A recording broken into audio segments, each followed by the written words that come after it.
In the busy heart of Nairobi, where matatus hooted and the scent of roasted maize floated through the evening air, lived a woman named Amina Njeri. Amina was 48, a mother of three, and a tailor in Gikomba Market.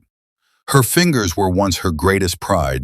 They moved swiftly over bright kitenge fabrics, stitching weddings, graduations, and church Sundays into beautiful garments. Her laughter was loud, her back straight, and her steps confident as she navigated the city's crowded streets. But one cold July morning, Amina woke with a strange stiffness in her hands.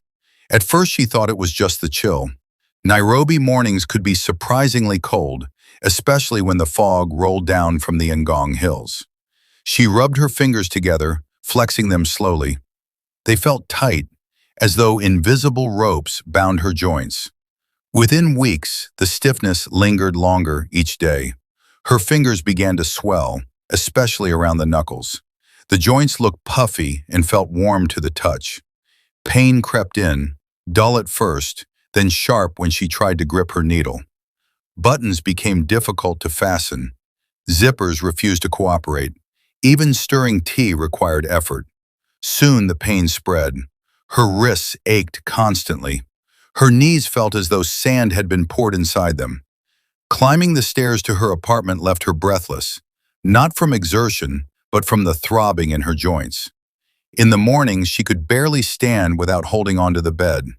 The stiffness lasted more than an hour each day. Fatigue followed. Amina, once energetic, began feeling exhausted even after a full night's sleep.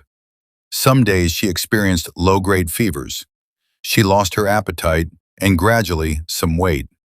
The swelling in her fingers became symmetrical. Both hands affected the same way. Her wedding ring no longer fit.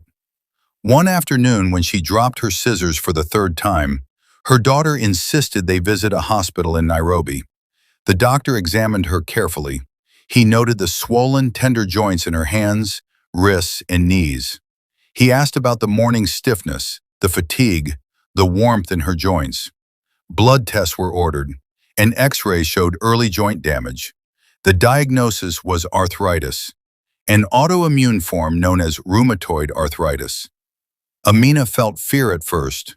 She imagined wheelchairs and dependency. She thought about her unfinished orders and her children's school fees. But the doctor spoke gently, explaining that treatment could help manage the disease. Medication would reduce inflammation. Physical therapy would keep her joints moving.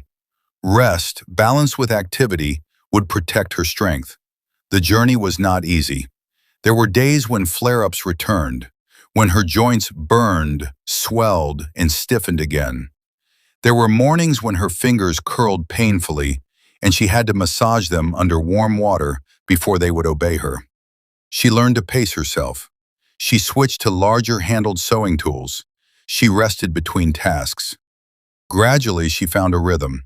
Her hands were slower now, and sometimes crooked at the knuckles, but they still created beauty. She taught young women in her neighborhood how to sew, sharing both her skills and her resilience. She spoke openly about her illness, encouraging others not to ignore persistent joint pain, swelling, stiffness, fatigue, or warmth in their joints. In the vibrant pulse of Nairobi, amid traffic and markets and endless movement, Amina moved differently, but she still moved forward.